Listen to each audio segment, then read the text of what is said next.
back with another review, and this time I have for you Takara Transformers Go Soundwave. Oh yeah, finally I done got them, and I wasn't gonna get them because of this monstrosity over here, and man, it is nasty. I mean, look at him. Even his backing board fell down at the mere mention of his name. It's awful. I mean, look at those colors. If you've seen it in the store, you know how bad it is. And in person, holding in your hand, it's worse. I mean, I did not think it were possible, but it is worse. Oh man.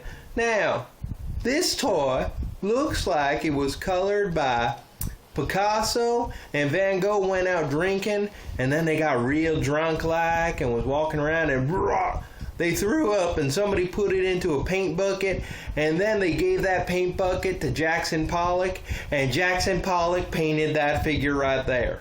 I mean, that's what it looks like. I mean, it is a literally vomit-inducing color scheme. It makes me want to puke, makes me feel nauseous. I do not like it, and there's nobody who could enjoy it except maybe blind children. So if you have a blind child, you may like to give this toy to them. Otherwise, stay away from it! It's a monster. Alright, calm down. Let's get this done right quick. Alright, but here we have the Takara version, which is masterfully colored and improves the toy and makes me want the toy and highly recommend the toy.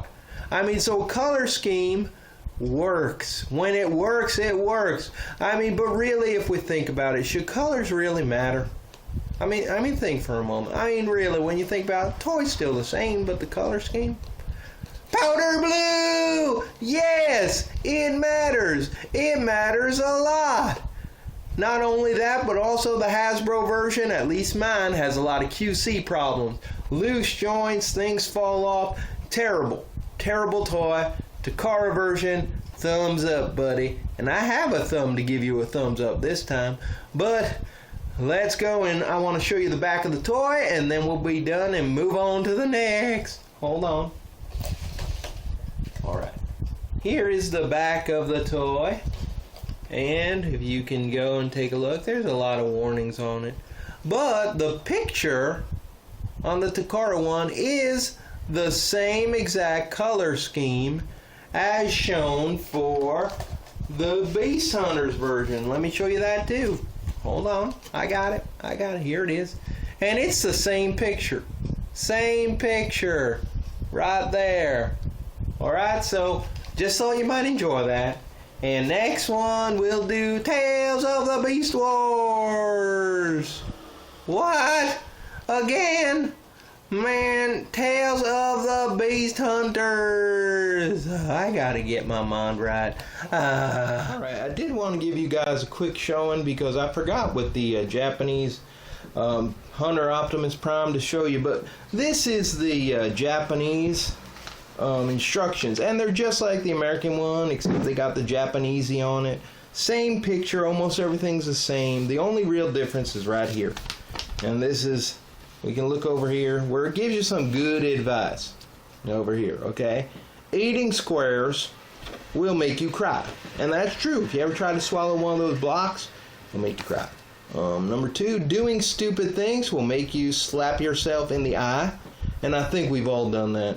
And the last one here, you know, tying a string around your neck will not make you a yo-yo, but it will make you cry like Miss Pac-Man. So that's the only real difference. And the other side right here, boom, boom, we can see that same thing. And just so you can see, put the American version right on top of it, and boom, it's the same. They just changed it to the Japanesey language. You can see up here, you know, it's just same thing, just Japanese, English. That's the difference. Alright, but the one good thing about the American version is we do have story time, Beast Hunter style. And I do like this, so I'll go through this very quickly. Tales of the Beast Hunters, Chapter 2, continued from Chapter 1. Deluxe Bumblebee. Why do you always want me to buy a new Bumblebee? There are too many Bumblebees in this world. Alright, Soundwave. And then we have his Talon grapple cannon right there. Snares and instantly disables targets. Data filaments drain information from grapple subjects. Powerful enough to crush most subjects after data drain. Wow. After my Uncle Grimwing would drain a couple of cans of beer, he would crush them on my head. I was like his little Talon grapple cannon. Alright, good times, good times. Alright, let's go take a look at this part. There is no transmission so secure that it will not yield to the tender description of Soundwave. Wow, transmission. Uncle Grimwing used to work on transmissions on cars and stuff. Man, great. Alright, such is the case with the conversation between Bumblebee and Wheeljack. And so, within minutes of the two Autobots blasting off for the distant asteroid belt, Megatron and Predaking also set course for the ancient weapons Kaching. Oh, Kaching, like it's a lot of money. Kaching. Soundwave remains on Earth, patiently monitoring Autobot transmissions, assuring his leader that they are indeed alone. It is an opportunity not only destroy this pair of Autobots, but also to secure weapons that ensure Grandpa drinks that, victory over the rest. An opportunity arranged with patient satisfaction by the Decepticon Data Master. That's right, and continued Deluxe Laserback. Alright, that was story time. Hope you enjoyed it. On to the next. Alright, and I just wanted to show you Ravages. The two Ravages here, and especially the head sculpt. I mean, for a small toy, I mean, look at that silhouette for the head. That is spot on. Now really they're the same movements, which is Ravage can move his arms, the front legs up and down, and the rear legs, they're just on a hinge, so they just swing out, and that's just for transformation. So as it's individual toy, not that much fun. But the fact that they made another Ravage instead of just, making Buzzsaw, so they didn't have to change anything with Laserbeak. And there is, of course, the nice Takara black one. And this is the one that, of course, I prefer. I don't know why they use that, maroon color on it. It's really not a nice color to look at. But yeah, I wanted to show you Ravage. And now we'll go to Soundwave. Right, and here are the two together. We have the Takara Soundwave in robot mode and the Hasbro version in his terrifying tropical bird mode. I mean, look at that. Oh, be afraid, be very afraid. Well, if you are afraid of parrots, this will be a terrifying color scheme for you. But really, it might make you puke, but that's about it. And just to show, they have at the front, they have its feet. You can open it up like a mouth. And it's made of very soft rubber, just like his hands over here. His hands here are very, very rubbery and can bend. The Takara version, not so. I mean, it improves a lot. And again, here's my QC problems with it. The joints are always popping out. Always. Over and over, whether I want them to or not. So, I think you've all seen this nightmare in the store shelves. Avoid it at all costs. Even if you can't get the Takara version, do not buy the Hasbro version. This thing is a nightmare, and maybe you can make some blind child happy for about 5 minutes until other children scream about the horrors of the color.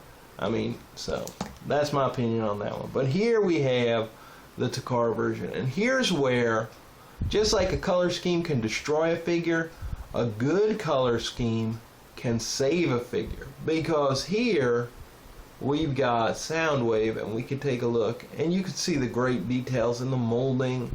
I mean, and the colors work on him. This is what he should look like. I mean, this is great, fantastic, and of course here's his gun, his grapple gun, and yes, it does shoot. Oh, there it went. Boom. All right, we'll just move that to the side. Now, and I'll do the quick, yep. The one problem with my Takara version, this joint is loose. Not as loose as the Hasbro, but it's loose on this one. Okay, but if you notice, he's got nice little paint apps. He's got the little gold paint apps. He's got silver paint apps. He's got red, of course the red here, a little bit of gold, silver here. But really makes the toy pop and look great. I mean, all the way around, 360. It's a great look for him. Like I said, I do have some problems with the mold, like the arms. Having this angle at the arm, I do not like. And again, the difference is, see, if I try to bend this, it is not going to bend. Okay, it's a much harder plastic. Different than the rest of the toy, but harder plastic. Now let's just transform them. And I think you probably know how already, but if you don't, might be interesting for you. Okay, take these, fold them in. Boom, boom. He's just like the Prid version. Boom, boom over there. We can move the arms down now. Come down, move the arms down.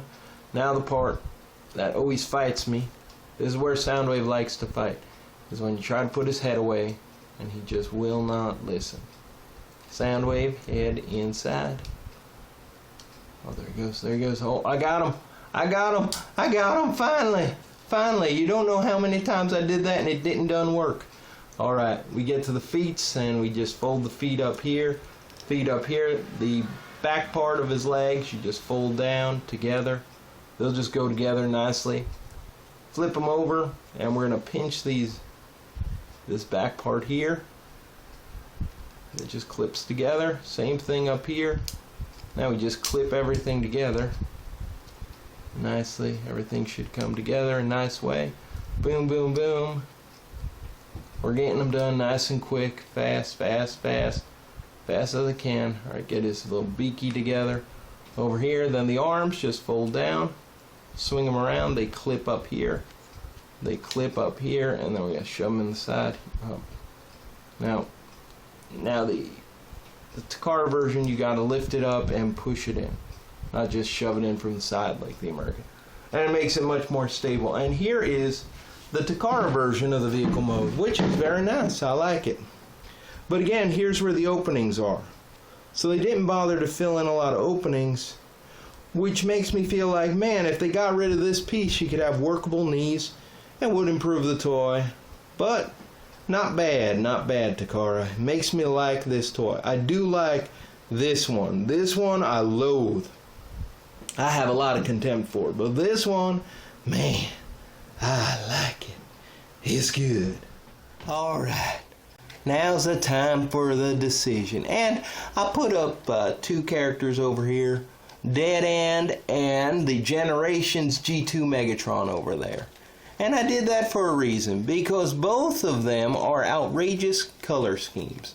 Especially when you put on the Repro label stickers, man, it really knocks out of the park for me. But the green, the purple, things that shouldn't work together, and yet it does. Somehow the colors balance and it all works out nice. And for Dead End is one of my favorite. I think it is my favorite of the Wheeljack molds. Really, honestly, I believe that. And then you have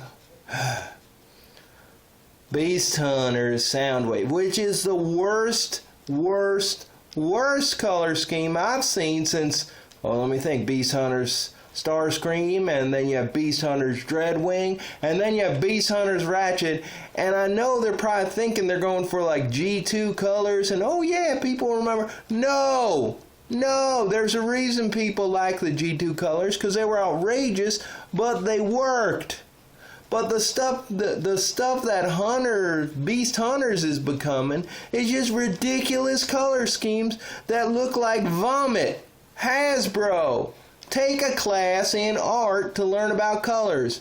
But then we go to the Takara version, you know, and this one, yes, of course he's good to eat. Of course he's nice and shiny and good. And I've been dying this whole review just to do this.